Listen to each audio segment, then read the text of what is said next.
Well, there are many songs I could have chosen to address the issue of sexual desire.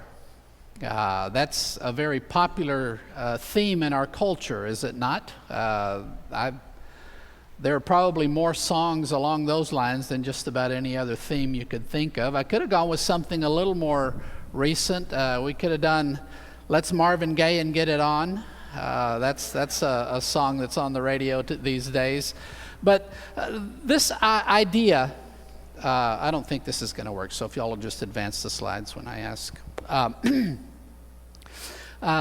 Is in a lot of our songs today. The idea of desiring another person and wanting another person. And this is a theme we don't talk about much in church, but I can tell you for sure that the world around us is talking about it all the time. And it's something we don't say much in church, but our kids are talking about it in school, in grade school. And they're getting all kinds of information on this topic. So I think it's important that we talk about it in church because we actually have something important to say on the topic. And you might wonder, what does God think about all of this? What's God's take on sexual desire? Is God offended by it? Is he somehow uncomfortable about it? Is this something that he is bothered by? Is God the cosmic prude? I would say to you that he's not. You know what? Satan did not invent this. God did. It was there before sin was a problem. God designed us for this. So, thank you. So we're going to talk a little bit today about this and about what God has to say about this topic. I've titled the message today, The Unquenchable Fire. So please turn, if you will, to Song of Songs, chapter 6. We'll begin in verse 4. And this will be the next to last message in the series. I believe we are still in the dream sequence. And as I look at the structure of the Song of Songs, I think we have a very large middle section that has 4 dream sequences. And I think we have a dream that's kind of a warning dream that deals with the issues of not messing up love by being impatient and getting ahead of yourself and rushing into physical intimacy before marriage. I think that's the theme of the first dream. And there's this nighttime frantic search in that dream. And there's that theme in the first dream, followed by a second dream that celebrates the enjoyment of intimacy that will come once marriage takes place. And the second dream is this grand wedding ceremony dream. And we go back to another series of 2 dreams that I think follow the same pattern. Last week we looked at another dream that involves a nighttime search and this idea of a warning about not ruining love by rushing into sex before marriage. And today's passage comes back, and I think it parallels the theme of the marriage dream, where we are back to looking at the idea of intimacy and what it looks like when 2 people are devoted to one another for life, and what that kind of intimacy looks like within that kind of a context. I read this whole passage as presupposing marriage. Even though it's not explicitly stated, I think within the context of the whole book of Song of Songs, the constant reminders and warnings about not ruining love by rushing ahead, and the constant reminders of the importance of chastity before marriage that are throughout the book, I think in this passage marriage is presupposed. And we will even in the next passage return to this idea of the importance of chastity leading up to marriage. So this is kind of where we are. We're into this final dream in the sequence, and it begins with him addressing her and praising her beauty. You are beautiful as Tirzah, my love, lovely as Jerusalem, awesome as an army with banners. He compares her, and I love the way he praises her beauty because he compares her to the things about the land that he loves. He even, we've seen previously, uses the language of the promised land, talks about milk and honey when he describes her. And here he compares her to two great cities in the land of Israel. Tirzah is in the northern territory, and it's a large enough city, it's an important enough city that during the divided kingdoms, Tirzah was the capital of the northern kingdom of Israel. So he's describing this as a beautiful, great city in the north.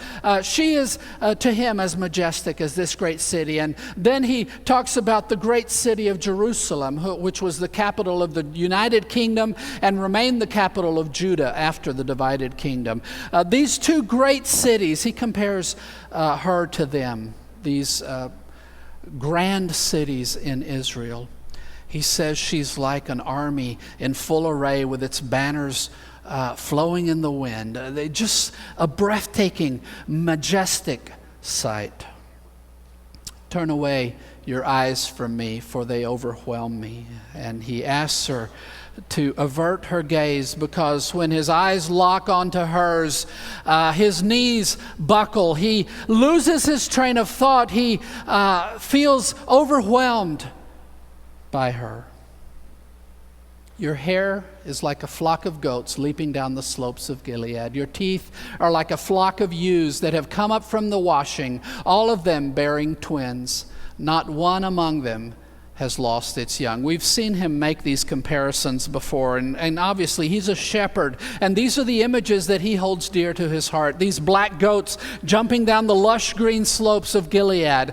He compares her cascading hair flowing down her back to that image that he holds so dear. Her teeth are white. They're perfectly matched on either side. He uses the image of twins. The idea being she's not missing any teeth, and every tooth has its perfect complement on the other side of her mouth. And they're as white as newly shorn ewes who come up from washing. And this is perhaps the whitest thing he's ever seen. When you take a ewe down to the water and you wash it down and then you shear it, and all of the yellowed wool is removed, and all that's left is the stark white of the pure coat beneath all of that. That may have been the whitest thing he's ever seen. He says, your teeth are like that image to me.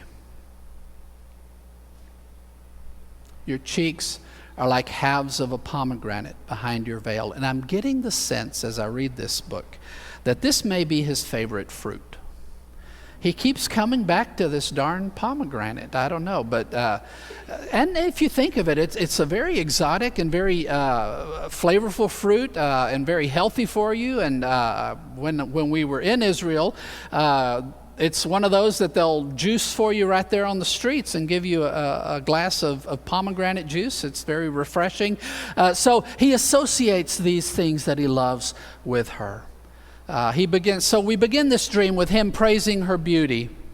But then things take an interesting turn, and I think this ties into the superscription for the whole book. You know, when you go back to the very beginning, verse 1, chapter 1, it says, the Song of Songs, which is, and that thing could be translated many ways, that Hebrew word, but some of your Bibles may say, which is of Solomon. That could also be translated for Solomon or concerning Solomon. I've told you from the beginning, I don't think Solomon wrote this.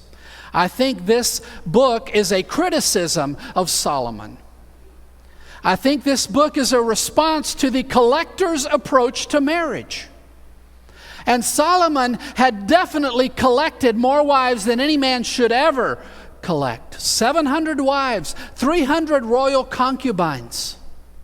He had 1,000 women to share his bed with. That's not good. In fact, in Deuteronomy 17:17, Moses had already warned Israel, when the day comes that you have kings, be sure your kings don't start accumulating a bunch of wives, because they will turn your heart away from God. Which is exactly what happened with Solomon. And I think one of the themes of the book of Song of Songs is a criticism of that approach. And I think that's what we come to here. He says there are 60 queens and 80 concubines and virgins, or that word doesn't necessarily imply virgin, but a maiden perhaps, young women, without number. My dove, my perfect one, is the only one of her mother, pure to her who bore her. The shepherd is comparing his bliss to what he considers the inferior experience of a king like Solomon. And yes, he's just got the one. And yes, she doesn't fit the standards of beauty of her day even. If you remember, she argues, I'm beautiful even though I'm dark. And she's dark-skinned, which is not considered beautiful, because she's been tending the vines for her family. And yet he considers himself to be better off than someone who could call up 60 queens and 80 concubines and an innumerable number of young maidens. Notice the contrast he's making here. You can collect this large harem of women, this large number of partners you want to have, or on the other hand, you can do as I. You can have the one, my perfect one, the only one. And he says, the only one of her mother. Now we know from the book that she has at the very least brothers. It may be that she's the only daughter. But just as she is precious as an only daughter to her mother, she is precious to him in the same unique, nobody else in the world could replace her way. She says she's pure to her who bore her. Some translations would say delightful. But I like this idea. There is in this word this idea of purity. And I think, again, we see throughout this book the idea that chastity and purity is very important in this relationship. Even though I think in this dream sequence we're assuming marriage has taken place, he considers her to have maintained herself pure.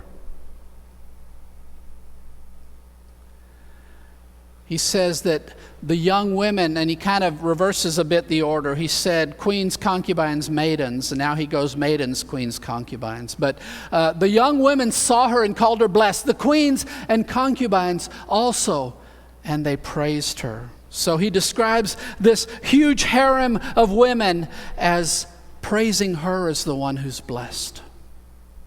Praising her as the one who truly is favored. And consider for a moment the comparison. Yes, you may be a queen in the palace, one of 700. Yeah, you're in the palace. Yeah, you have everything you want to eat and you live in comfort. And yes, you have that lily white skin that everybody seems to think is so beautiful. And you've got all this stuff. But wouldn't you rather be this vine dresser woman who is the center of this man's world? Not just one in a collection to be trotted out in front of guests and to impress people with how many women I've got. Wouldn't you prefer to be that one person treasured wholly by another? And in this dream, he says, they call her blessed. They, who you would think are at the top, are actually envious of her. And they praise her. Who is this? And this is the queens and concubines and maidens speaking about her. Who is this who looks down like the dawn, beautiful as the moon, bright as the sun, awesome as an army with banners? They describe her as these great lights, as the dawn itself that looks down upon the dark earth and brings light, as the moon which shines as the brightest thing in the night, as the sun at noonday that warms and illuminates the whole earth, as an army in full array with its banners out. This is a description of someone who is truly blessed and who shines as a beacon of what every woman should want.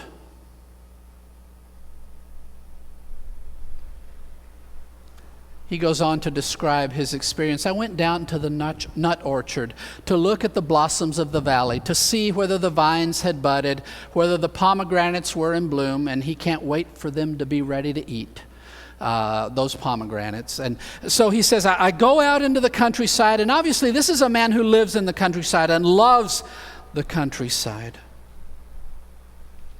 Before I was aware, my desire set me among the chariots of my kinsman, a prince. I think he's describing how their relationship began. He was going about his own business, doing the shepherd thing and enjoying the beauty of springtime nature when, remember chapter 1, she propositions him and says, come on, let's start this relationship. Let's build a life together. And he responds to her positively, and he says, you know, when I turned my focus on her, when she became the object of my desire, when she captured my heart, all of a sudden from nowhere, I felt like somebody had put me on top of a chariot, and I was parading through the city. I was a prince among my people. We've talked about this theme before in the book, how this kind of love elevates us, how it raises us up, it makes us better to love another person.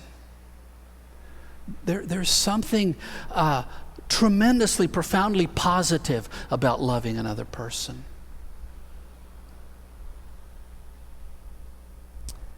Now I think the queens and concubines kind of chime back in, and the maidens. And this time I think there's a little bit of jealousy in this. There are many ways to read this, and I could be wrong, but I sense because of his response, he kind of responds by kind of correcting them for what they're doing. I think they're kind of heckling her. I think this admiration leads to jealousy.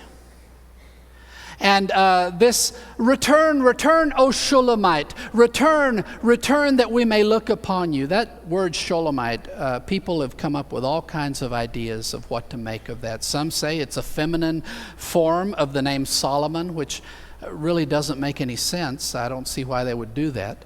But it could simply be a reference to Shunem, which is sometimes written as Shulem, which is in the Jezreel Valley. If that's in the Northern Territory, if that's the reference, then maybe she grew up there and ended up in Jerusalem later in life. Maybe she is originally from Shulem. I don't know. I'm hesitant to make too much out of that name. But 4 times they ask her to turn back, to come back, to return, that we may look upon you. And that may seem, they're just admiring her, but the fact that he responds as he does makes me think that their intent is not good. He says, why should you look upon the Shulamite as upon the dance of 2 armies? Again, that's another phrase people have a lot of different opinions. Mahanaim is the word there. So some say just the dance of Mahanaim as though it's a location, the dance of a particular type of dance or a dance in 2 lines. But Mahanaim means 2 armies or 2 camps. And I kind of think this is the better way to look at it. Why do you want to gawk at her as you would look upon a battle playing out? And I think of this situation, I think few things are as cruel as jealous women. Don't you see this at schools especially? I bet in our high schools there's plenty of this going on where a gaggle of girls, someone is jealous of somebody else and they heckle her. And isn't there sometimes this morbid fascination just watching these things unfold and making the agony and the pain of another human being entertainment? And he corrects them and says, why do you want that? The morbid fascination that one would have of wanting to sit and watch people kill each other.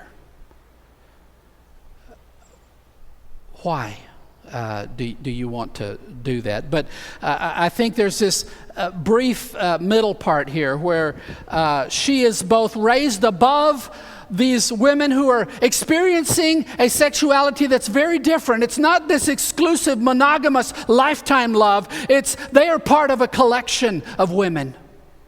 And there's a resentment in that toward someone who actually enjoys the real thing.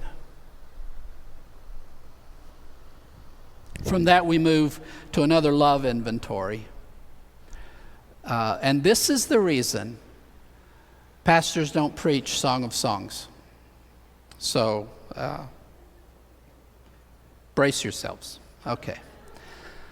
How beautiful are your feet in sandals, O noble daughter. And this time, normally he begins at the head and works his way down. This time he starts at the feet and works his way up. And this is, without a doubt, the most sensual of his love inventories. The areas he's talking about are the kind of areas that are involved in love making. It's not just an external appraisal. These are the kinds of areas that only a husband has access to. These are the parts of her that are about love making. And he addresses these. How beautiful are your feet in your sandals, he begins that. O noble daughter, your rounded thighs are like jewels, the work of a master hand. And again, the idea of something precious, perfectly crafted. Your navel is a rounded bowl that never lacks mixed wine. Your belly is a heap of wheat encircled with lilies. And this idea of mixed wine, there's no evidence in the Hebrew Bible of the practice of watering down wine. So he's not saying that her navel is filled with kind of a less potent type of wine. In fact, it's just the opposite. The idea of mixed wine is you mix wine with more potent liquors and things like that, so that you end up with a bit of a cocktail here that is more intoxicating even than the wine itself would be. And this is the way he's describing this sexual desire and intimacy as something intoxicating. And notice what he says about it. Her navel is this rounded bowl full of this mixed wine, and he says it never lacks mixed wine. One of the big lies that are told in our culture today about marriage is that marriage is where sex goes to die. Have you heard that? Right? That married people don't have sex, and that when you get married, sex is over. That is simply not true. It may be in some circumstances, but I think in those circumstances it's simply because there is something that's gone on in the relationship that has derailed it from the way it should be working. But he describes this intoxicating reality of their relationship as something that does not run out. It never lacks this. And the image of the wine, and then the image of the wheat. So she is both to him drink and nourishment. She both provides the intoxication and sustains him through it.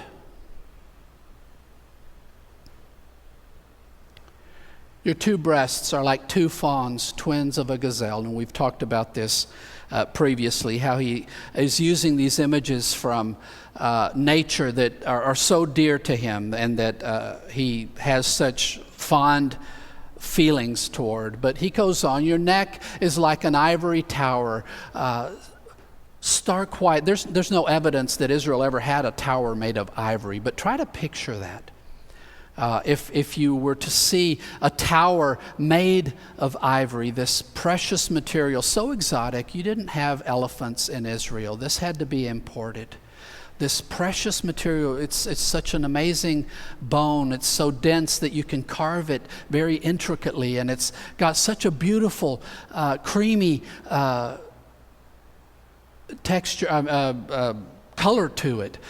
He compares her neck to an ivory tower. Your eyes are pools in Heshbon by the gate of Beth Rabbim.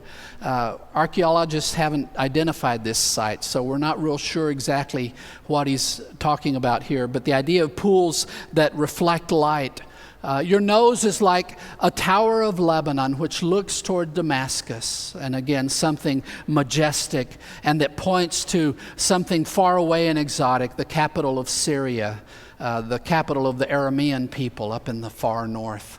Your head crowns you like Carmel. This is that great mountain on the Mediterranean coast there, so close to the coast where Elijah had this showdown with the prophets, this great mountain peak. He says, your head crowns all of you like Carmel crowns the countryside around it.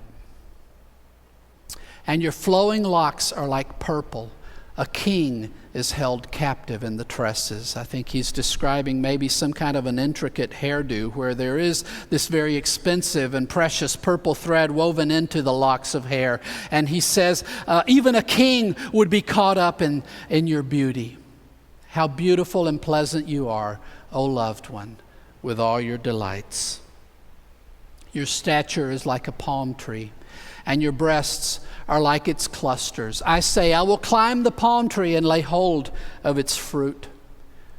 Oh, may your breasts be like clusters of the vine, and the scent of your breath like apples, and your mouth like the best wine. It goes down smoothly for my beloved, gliding over lips and teeth. He's describing lovemaking. And he's talking about the attributes of her that are involved in this. And you may be uncomfortable to read this kind of thing in the Bible, but I assure you, God is not in any way uncomfortable about these things. He designed them. He intended them for us. The important thing is figuring out how to exercise and how to live with the gifts He's given us in a way that does not become damaging or harmful or destructive. I have a comment, it was something Gary Thomas mentioned when I saw him speak about marriage. And he pointed out that there are passages in the Bible like this that describe breasts not as God's baby bottles, but as designed for something other than that. Designed for the delight of a husband and wife. And I think it's a mistake that some people fall into of thinking that sex is somehow wrong and bad and sinful, and that God is somehow offended by it, and that the only reason He tolerates it is that it's the only way we can have babies. And that the reason God puts up with sex in marriage is that if He didn't, we couldn't have children.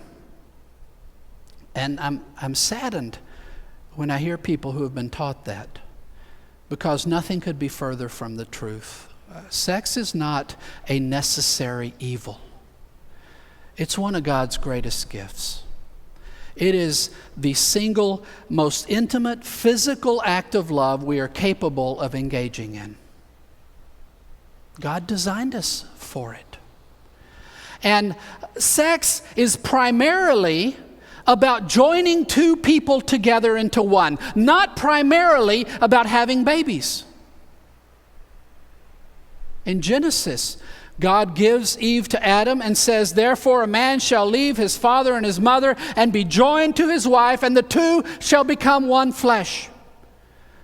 The purpose of sex, primary purpose of sex, is not procreation, it's unity. Sex is about a man and a woman drawing together and bonding their lives together.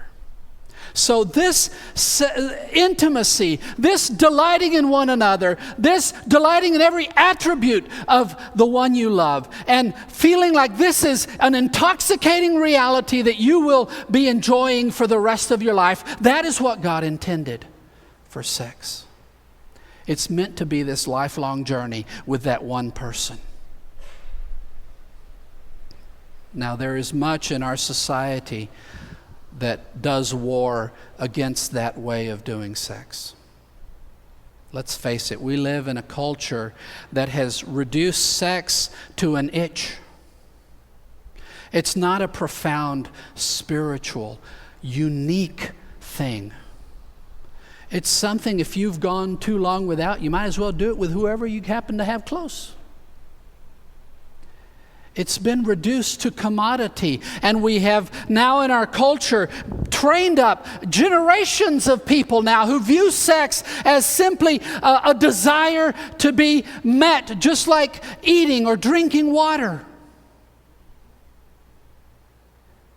And we've lost the sense of wonder at what it's about. And of course, if we've been trained up in this and think of sex as just scratching an itch, then sex becomes a commodity and people become things. And we use people to satisfy desires.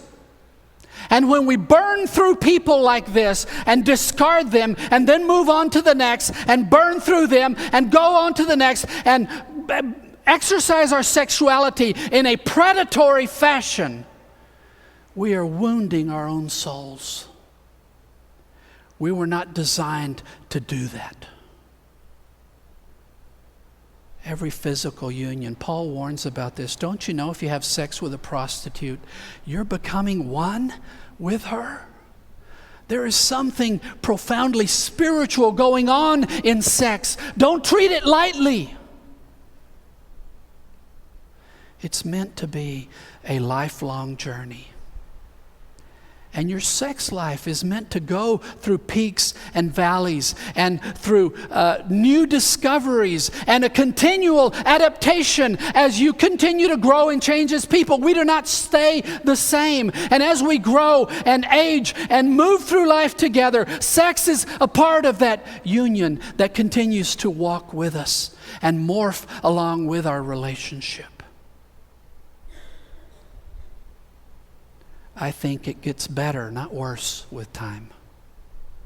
I think we learn how to love each other better with time. We learn to pay attention to each other better with time. Your wedding night is not the pinnacle of your sexual experience. It is just the beginning. And you have the rest of your life to drink from that intoxicating bowl that never lacks mixed wine.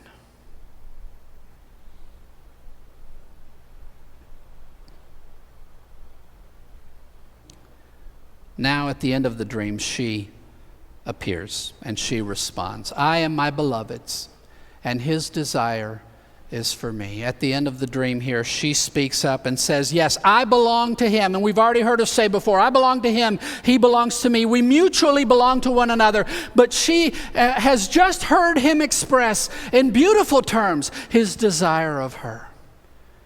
And she receives that. She says, I belong to him, and his desire is not for every pretty skirt around him. His desire is for me. You see, God's intent for a wife is that she is the totality of sexual experience for her husband, and vice versa. There is no other. And this is a powerful bonding agent in marriage. If a man can learn to focus all of that desire on the one person. That's why things like pornography are so damaging to marriage, because it trains your heart in the opposite direction of where it needs to be going. You need to be focusing everything you have on your wife. And pornography is about scattering your desire across the world. And yes, I think marriages fail because of things like this, because people are not willing to harness their desire to what God has intended it for, and let it run rampant and become a ravenous, predatory thing in their life that just lays waste of everything. And you realize that creates a hunger that nothing can satisfy, because all your soul really wanted was the one. And the harder you try in the opposite direction, the less satisfied you're going to become. She says, I am his, and his desire is mine. Nobody else. This is a frightening thing, I think, for some women. to accept that. Because a man's desire can be an intimidating thing. And every one of us knows the parts of us that we self-censor. My nose is too big. My ears are funny shaped. I don't like my knees or my ankles or my butt. I don't know. Pick it. Everybody, you ask any one of us, even men, but I know for sure women, if you were to be honest, you know exactly the parts of you don't approve of. Get over yourself. If you're married, let your spouse make you the object of their desire. Receive it. Accept it. Come, my beloved. Let us go out into the fields and lodge in the villages. She says, let's go out and do the bed and breakfast. Isn't that one of the really neat things we married people get to do, is go out into the countryside, stay in a quaint little cottage, and do this? Let us go out early to the vineyards and see whether the vines have budded, whether the grape blossoms have opened, and the pomegranates are in bloom. There I will give you my love. The mandrakes give forth fragrance, and over our doors are all choice fruits, new as well as old, which I have laid up for you, O my beloved. She receives his desire. She accepts that she belongs to him, he belongs to her. And this desire is God's gift to cement the union of this relationship. That's what it's about. Now, when we turn sex into something selfish, something you need to give to me, we're using it completely contrary to its purpose. When we use it as something we demand within marriage, or we use it as a carrot we dangle, use it as a power play to manipulate, we've lost the purpose God gave it to us for. It's meant to bind us together. And in marriage, we throw aside our self-consciousness, we throw aside our self-criticisms, and we expose ourselves to each other. And I am yours and you are mine. That's the covenant of marriage. She says, let's go out into the countryside, do the bed and breakfast thing. Let's enjoy nature together. This echoes what he said to her during the daytime. Remember, let's go out into the countryside. And I think now we have a presupposed marriage situation where she says, let's do it. Let's lodge in the villages. Let's rent out a place. There's no hiding. They're not skulking around. They're going out and renting a place and spending time together. And she says, there, I'll give you my love. She uses the mandrake, which was thought to be an aphrodisiac plant. Mandrakes give forth their fragrance. And she describes this custom in ancient Israel of putting fruits above the doorpost to dry. And you would get things like plums or dates or things that you could dry, figs that you could dry over the doorposts. And she says, over our doors, and again, the idea is they have a shared home and shared doors. Over our doors are all choice fruits, new as well as old, which I have laid up for you. What she is saying is, every delight I have to offer, I have saved up for you.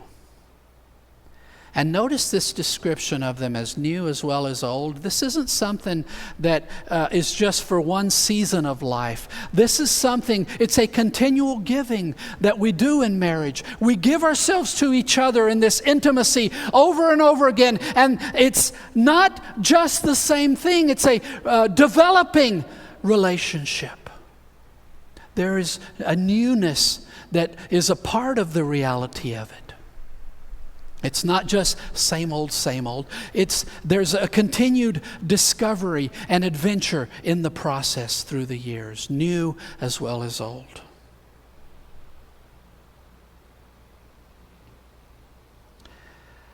I've wanted to preach this sermon for a long time. I've been here 4.5 years, and I've seen how our youth are being taught by our society about their own sexuality. And there's so much confusion. We've been told so many lies about how we work. And we've been taught that sex it's not a profoundly spiritual union for life. We've been taught that it's like wanting bacon in the morning. We've been taught that it's just a thing you want. And it is true, it's a powerful drive. It's a profoundly significant force in our life, but it's not something minor. It's a profound spiritual act of union with another person. That's why marriage is the required prerequisite for it. If you're not ready to commit your life to this person, you're not ready for that union. You're not. And it's not a cheap thing to be bandied about. So much of the relationship leading up to marriage builds what the marriage is going to need in the long term. Because sex alone will not sustain the marriage. You need friendship.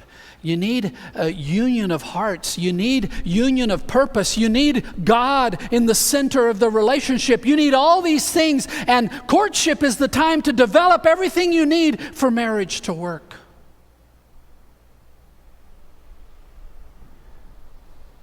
Those of you who are not married, try doing it God's way. You won't have much to lose, because if you come to the other end of it and change your mind, people will have sex with you without giving you much trouble. You can fix that quick. But once you've given it all away, once you've done it all, you can't undo that. Chastity is a gift you can give once. And monogamy, a true monogamous relationship, is something that you can only preserve and do the one time. If you have not entered into this yet, I want to invite you to commit yourself to doing it God's way. Refuse to turn sex into a predatory drive. Refuse to make sex about using other people to satisfy your lust. Commit yourself to something deeper and higher than that. A lifelong commitment. Some of you in here have been misled and have been taught wrong things and have not exercised your sexuality the way God wants you to. And you have the scars to prove it. Don't think of your situation as hopeless. God is the God of redemption. God is the God of restoring and healing what sin has broken. If that's you today, I just want to invite you to discover a new way of moving forward with your sexuality. And hand it over to God. And say to God, okay, from this day forward, it's going to be your way. And God will heal the wounds that you've inflicted on yourself. And God will restore what relationships need to be restored. And God will help you move forward from wherever you are. But let's claim God's gifts as the good things they are. And let's show the world around us that they don't know the first thing about sex. They don't. They've turned it into trash. And they have no clue as to the profound beauty and power that it has. They've reduced it to technique. The world needs people who can show them that sex is so much more than that. Let's have the courage to show that. We're going to sing a song of invitation. I don't know what God may be putting on your hearts. Maybe it's a commitment with Him in terms of your sexuality, of what you feel like He's calling you to commit yourself to. Whatever that may be, I want to invite you to come forward while we're singing and make whatever commitment God places on your heart. Let's all stand while we sing. I'd like to ask Steve and Patty if you could help me with the invitation, and Charlie and Becky. And these people here are just here to pray with you and encourage you, partner with you in prayer. Come while we sing.